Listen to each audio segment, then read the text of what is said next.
TIB রিপোর্টটা আমার সামনে নাই, আর টিআইবি রিপোর্ট করে পত্রিকার কাটিংয়ের উপরে। টিআইবি কোনো তদন্ত করে না।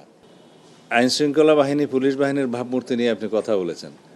ভাবমূর্তি কোথায়? আপনারাই তো বিচার করবেন, জনগণই বিচার করবে। আমরা এই পুলিশ বাহিনীকে জনবান্ধব পুলিশ বাহিনীতে রূপান্তর ঘটাতে পেরেছি বলে আমার মনে হয়।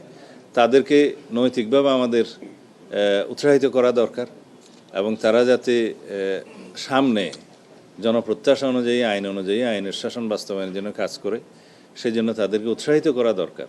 তবে সেটা ইনশাআল্লাহ প্রমাণ করতে সক্ষম হয়েছি। এর মধ্যে সামনের দিনে দেখা যাবে আমরা কতটুকু সফল হই।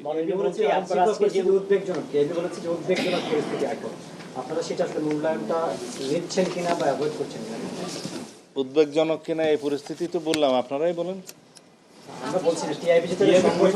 টিআইবি তো সরকারি সংস্থা না।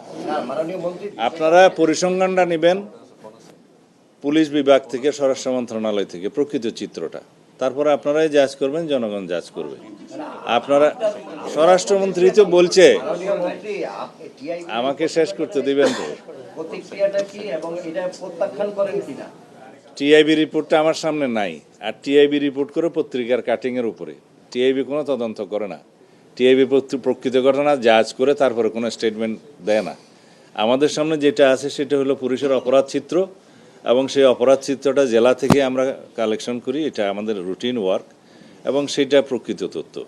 আর পত্রিকান্তরে অনেক খবর প্রকাশিত হয়, সেগুলো আমরা অবশ্যই নজরে আনি এবং সেগুলো খোঁজখবর নেই। প্রত্যেকটা ঘটনা যে সঠিক সেরকম বলা যাবে না। তবে যেহেতু পত্রিকার লেখার স্বাধীনতা আছে, সেগুলো আছে, এবং সেগুলো আমরা যথাযথভাবে পরীক্ষা নিরীক্ষা করার জন্য পাঠাই।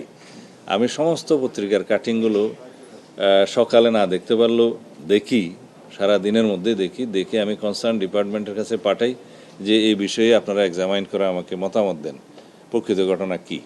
তো টিআইবি রিপোর্টটা তো শুধু পেপার কাটিংয়ের উপরে হয়ে থাকে, তো সেই বিষয়ে আমি কোনো মন্তব্য করতে চাই না।